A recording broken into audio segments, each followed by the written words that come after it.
initiated an investigation into that incident based on comments from the federal judge.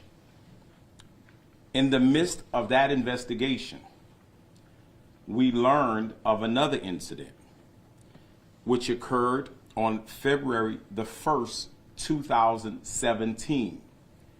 Our Internal Affairs Division opened a second investigation related to that incident. While we were working those two independent investigations, we learned of another incident, a third incident, which occurred on May 15th, 2019. Those three investigations involved warrantless searches involving one of our police officers. Those were three independent investigations and were all investigated in compliance with the Louisiana Law Enforcement Bill of Rights. Only one incident has been reported on social media, and we're going to talk about the specifics of that investigation. And I want to point out that a redacted video recently was broadcasted by media outlets and on social media and represents a fraction of what occurred during the encounter between our officers and civilians. And we wanted to provide you with more body camera video evidence. But because a juvenile was arrested in this incident, the law does not allow me to release records pertaining to a juvenile's arrest without a court order. I want to say that again. The courts are very protective of information being released related to juvenile arrests. As this community know, we've had incidents in the past where we have petitioned the courts to release body camera footage so that we can provide all of the details in an incident, and in some of those cases, those requests were denied by a federal judge. But today, a juvenile court granted our requests and issued an order allowing us to release limited video evidence with the juvenile's identity redacted.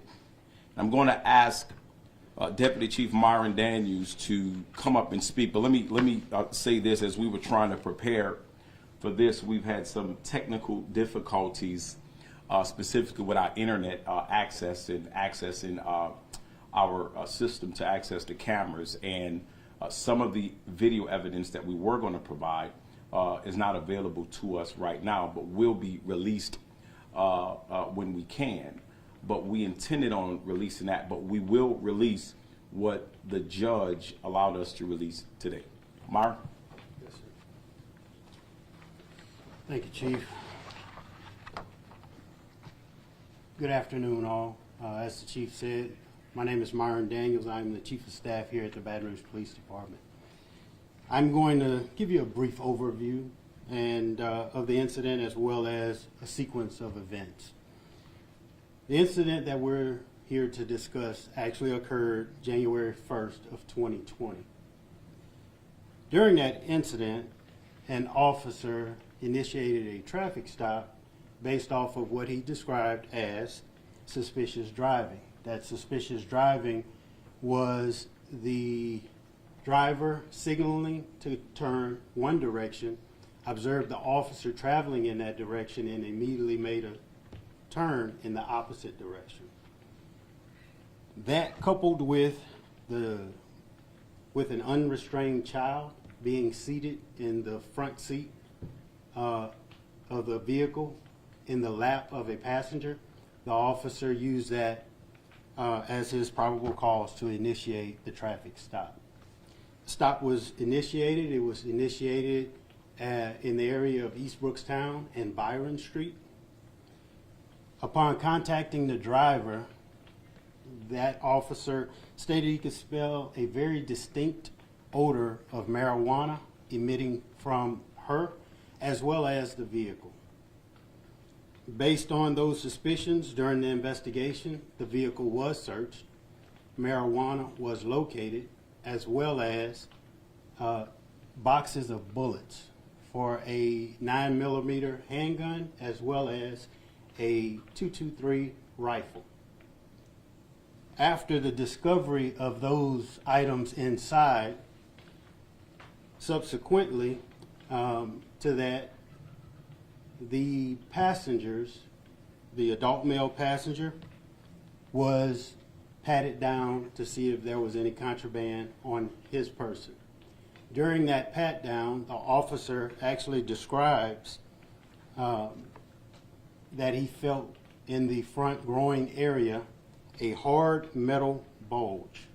It was that hard metal bulge that led the officer to investigate further, that he immediately recognized to be that of a firearm. At that point, he did retrieve the firearm from the adult male. That firearm was a full-sized, loaded Smith & Wesson 9mm. It was actually pointed upward toward the young man's torso and face area. It was carefully removed from his pants, and he was actually at that time seated in the back of a police car. The weapon was cleared, and there was a bullet in the chamber as well. From there, it was determined that the juvenile male would be checked as well. During that initial pat down, a baggie of marijuana was located in his pant pocket. Further search, incident to arrest, a large bag or larger bag of marijuana was located in his groin area. At the conclusion of that traffic stop, there were 3 arrests made. The adult female driver was arrested for possession of marijuana, as well as having a felony warrant for her arrest through the East Baton Rouge Parish Sheriff's Office. The adult male that was in possession of the gun was arrested on numerous narcotics and firearm charges. The juvenile was arrested for the marijuana he was in possession of. At that point, it was decided that instead of booking the juvenile into the detention center, that the officers would transport him to his residence and release him into the custody of his mother. Once there, after approximately 16 minutes and attempts to contact the mother with the assistance of a male who described himself as her boyfriend, once that male left the apartment and was unable to be located, officers decided to knock again.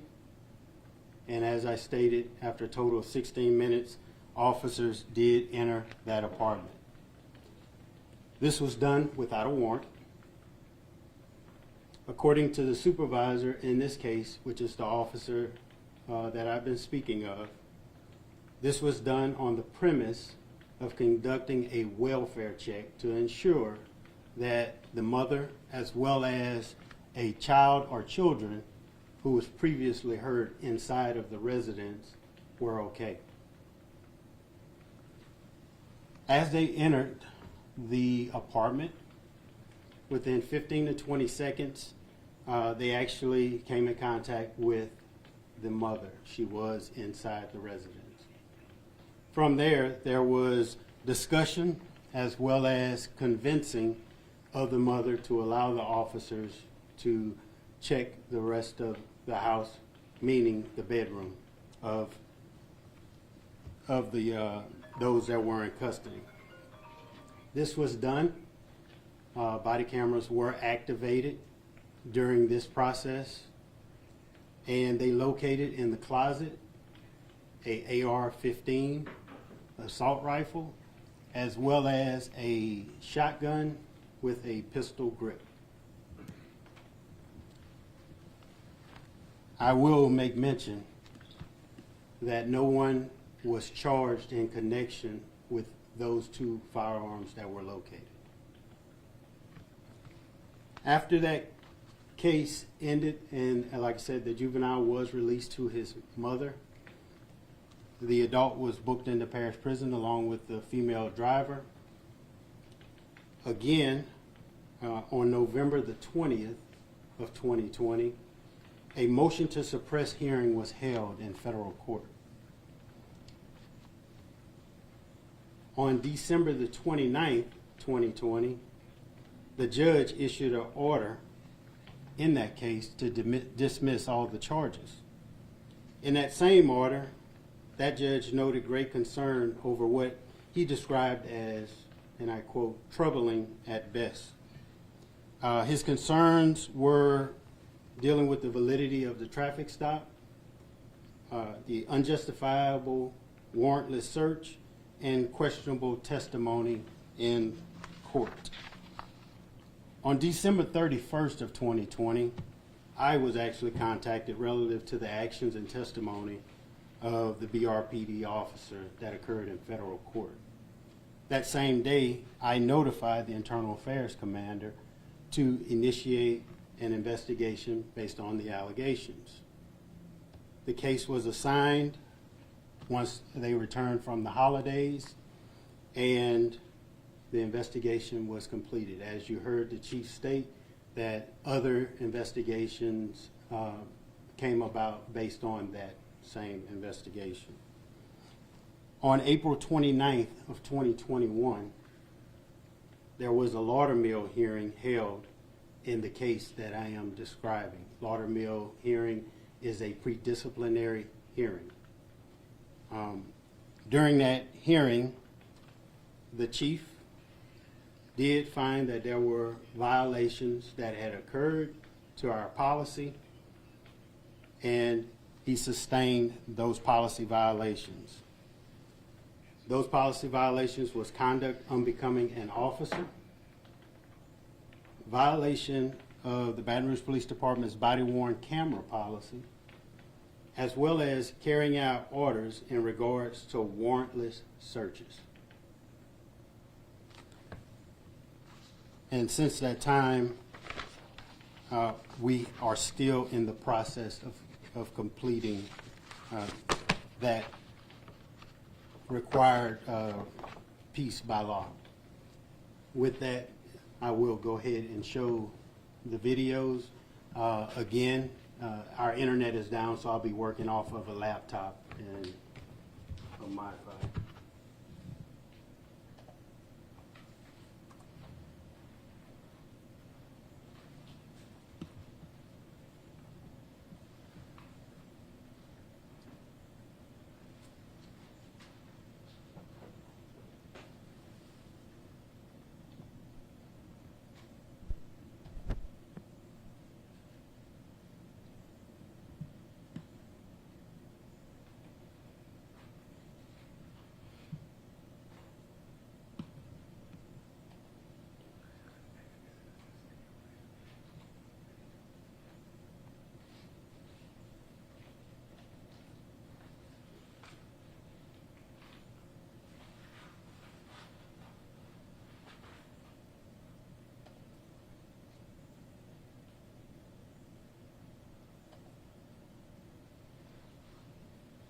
Once it finishes buffering, it will be the video that shows after locating the marijuana, the search and of the adult male.